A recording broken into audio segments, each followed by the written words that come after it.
एक वाइफ अपने हस्बैंड के साथ ये कैसे कर सकता है, जरा सुनिएगा भाई। नौजवान बहुत सारे तदफीन में जुड़े हैं, लेकिन इस मरहूम की जो दर्द भरी दास्तान है, मैं चाहता हूं कि आप भी सुने और तमाम इंसानियत भी सुने और इनकी हक़ दुआएं भी करें कि इंसान कैसे कैसे दर्द से, सफ़र से गुजरता है। जब ये अच्छा कमाते थे, केरला में रहते थे, सऊदी को गए थे, सऊदी को जाकर 90s की बात कर रहा हूँ, उस वक्त पर इनकी सैलरी 30,000 रुपये थी। 30,000 रुपये कमा कर अपने बीवी बच्चों को इंडिया देकर भेजते थे, बच्चों को काबिल भी बनाया। हम तो बार बार सुनते हैं कि माँ बच्चे को पेट में 9 महीने पालती है, लेकिन बाप जहन में जिंदगी भर पालता है, अपनी औलाद के लिए कुछ भी कुर्बानी दे देता है। लेकिन जब बाप के पास पैसा आया, यानी इस मरहूम के पास, शमशुद्दीन साहब के पास, तो इन्होंने बीवी बच्चों को सऊदी को बुला लिया। सऊदी को जब बुला लिया तो इनको भी, यानी इनके वाइफ को भी जॉब पे लगाया गया। वो जॉब करना चाहती थी शायद, तो जॉब को उनको लगाया गया, तो उनकी सैलरी हो गई 60,000, इनकी सैलरी थी 30,000। फिर कुछ ही दिन गुजरे, उनके पास कुछ पैसा आया उनकी बीवी के पास, इनको अपनी जिंदगी से दूर कर दिया।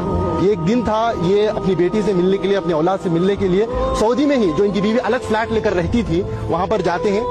बाप अपनी बेटी की मोहब्बत में एंट्री लेता है, जाता है, बेटी दरवाजा खोलती है, बेटी बाप को देखती है, जैसे ही बाप को देखती है एकदम से दरवाजे को मूछ देती है।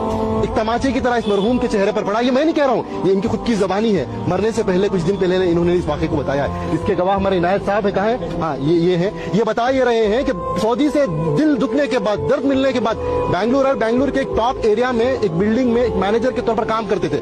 ये खुद उसके गवाह हैं कि एक मिलिट्री की तरह सिस्टम था इनका। बस मैं इंसानियत से यही बात कहना चाहता हूँ कि दौलत तो कमाना है, वो मुकद्दर की मिलेगी, लेकिन अपने रिश्तों को बनाएं पहले, अपने बच्चों को, अपनी औलाद को मुसलमान बनाएं, इंसान बनाएं। आज पता चला कि इनकी औलाद अमेरिका में है, यूएसए में है, लाखों के रुपए कमा रहे हैं, लेकिन अफसोस की बात, दौलत तो दौलत है उनके पास, बाप के जनाजे को आने की तौफीक तक नहीं हुई। ये अल्लाह का करम है कि अल्लाह ने मुझे और आपको चुने, मैं और आप आए नहीं यहाँ पर, अल्लाह हमें भेजा है, अल्लाह ने हमें तौफीक दी है, तब जाकर इस कब्रिस्तान में आए हैं, इस मरहूम के जनाजे में शिरकत कर रहे हैं। इस मरहूम की नसीब देखिए, आज मस्जिद में नमाज की जनाजा अदा हुई। ना भाई, बड़ा मजमा था, मस्जिद के इमाम साहब, आलिम दीन ने इनका जनाजे की नमाज पढ़ाई, और तमाम अल्लाह के नेक बंदे मिलकर आकर आज तदफीन के लिए जुड़े।